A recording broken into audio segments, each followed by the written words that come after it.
শাহরিয়ার আলম শাম্য তাকে নির্মমভাবে হত্যা করা হয়, যেখানে দেখা যায় সার্জিস আলম হেলিকপ্টার নিয়ে বগুড়ায় একটি জানাজায় অংশগ্রহণ করতে গিয়েছিলেন।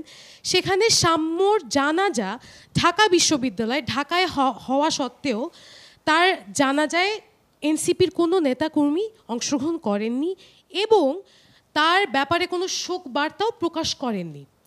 আপনারা সারা বাংলাদেশের জনগণের পক্ষে কথা বলেন, সারা বাংলাদেশের জনগণ আপনাদের পক্ষে থাকুক কি না থাকুক, আপনারা ছাত্র জনতার পক্ষে কথা বলেন। সেখানে আমার এটা ধরেই নিতে হচ্ছে যে শাহরিয়ার আলম শাম্য জুলাই আগস্ট গণঅভ্যুত্থানের একজন যোদ্ধা হওয়া সত্ত্বেও আপনারা তাদেরকে উপেক্ষা করেছেন। রিজনটা হলো সে একজন ছাত্র দলের নেতা ছিল। হ্যাঁ, না, শাম্য আমাদের, আপনি হয়তো জানেন যে আমাদের শাম্যর বড় ভাই আমাদের একদম রাজনৈতিক সহকর্মী এক অর্থে, আমাদের দল না করলেও। এবং শাম্যর মৃত্যুটা খুবই শকিং, যেভাবে তাকে হত্যা করা হয়েছে।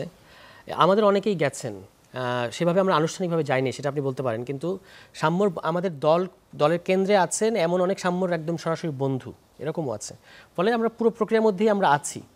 আনুষ্ঠানিকভাবে আমরা যাই নাই, সেটার প্রদর্শনী হয় নাই, সেটা একটা আপনি আমাদেরকে কাঠগড়ায় দাঁড় করাতে পারেন, আমি সেটা নিয়ে খুব আপত্তি করব না।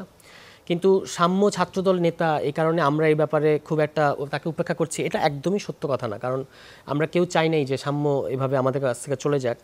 এবং যখন আমরা শুনলাম যে ছাত্রদল নেতার পাশাপাশি আমাদের একজন ভাইয়ের উনি ভাই, তখন এটা আমাদের একদম একটা ব্যক্তিগত ক্ষতির মুখে আমরা পড়েছি। এবং এই শোক আমরা এখনও মানে এটা বলে বোঝানো যাবে না, যেটা আমাদেরকে আসলে পড়ায়। আমরা হয়তো প্রতিদিন আমাদের সামনে ইস্যু আসে, সেটা আমরা ডিল করি, সেটা নিয়ে আমাদের কথা বলতে হয়, কিন্তু এই ক্ষতগুলো সবসময় থাকে ভিতরে।